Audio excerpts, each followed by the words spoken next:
요즘 한국 사회를 보면 정말 저신뢰의 사회라는 말이 딱 들어맞는 것 같다.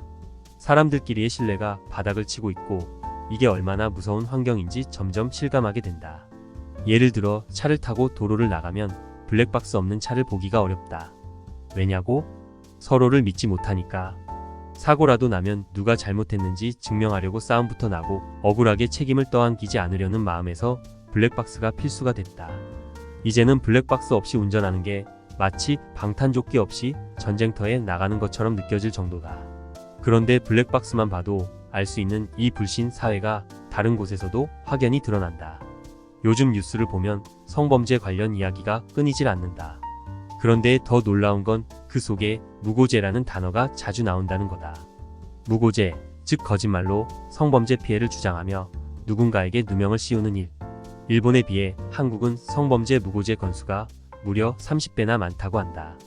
이게 뭘 의미하겠는가? 성범죄 자체가 심각한 문제인 동시에 그 틈을 타 거짓말을 이용하려는 사람들도 적지 않다는 뜻이다. 진짜 피해자들이 보호받아야 하는 건 당연하지만 이런 무고죄 때문에 사람들 간의 불신은 더 커지고 이제는 누가 진짜고 누가 가짜인지조차 헷갈리는 상황이 되어버렸다. 사기 범죄는 또 어떤가? 한국은 보험 사기와 일반 사기에서 OECD 1위를 기록하고 있다. 근처에서 사기를 당했다고 하면 너무 흔해서 이젠 또야 싶을 정도다. 전세 사기는 정부가 보장을 해줘도 올해는 1조 원 가까이 사기 금액 보장을 해주다 보니 100% 보장에서 90% 보장으로 줄였고 더 줄일 예정이다. 한 사람의 목숨이 오락가락하는 그 돈을 해먹는 놈들이 한국에는 그렇게 많다는 것이다. 투자 사기며 대출 사기까지 그 종류도 끝이 없다. 왜 이런 일이 끊이질 않을까? 결국 사람들 간의 약속이 지켜지지 않을 거라는 두려움 때문이다. 서로를 믿을 수 없으니 모든 걸 문서로 남기고 계약서를 작성해도 마음이 놓이지 않는다. 그래도 결국 당할까 봐 노심초사하는 게 우리의 현실이다. 이런 불신 사회의 뿌리를 들여다보면 그 이면에 숨겨진 더 큰 문제가 보인다.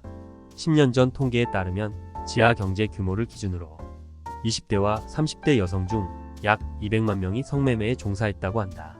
남들이 몰라줄 거라고 과거는 묻히리라 생각하며 성매매에 발을 들인 여성들이 적지 않다는 이야기다. 이런 통계가 말해주는 건 뭘까?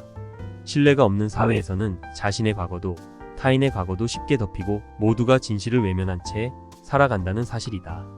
결국 한국은 보험 사기, 사기죄, 성범죄 무고죄에서 모두 OECD 1위를 차지하고 있다. 이런 통계가 단순히 숫자에 불과한가? 아니다. 이건 우리의 일상에 깔려있는 불신의 본질을 보여주는 강력한 증거다. 나는 이 지점에서 묻고 싶다. 여자의 진술만으로 유죄를 추정하는 현재의 방식이 정말 옳은 걸까? 진술 하나만으로 사람을 단죄할 수 있는 사회가 건강하다고 볼 수 있을까? 그리고 이런 사회에서 과연 우리는 얼마나 더 안전할 수 있을까?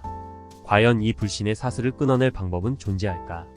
나는 이 질문이 누구나 진지하게 고민해 봐야 할 문제라고 생각한다.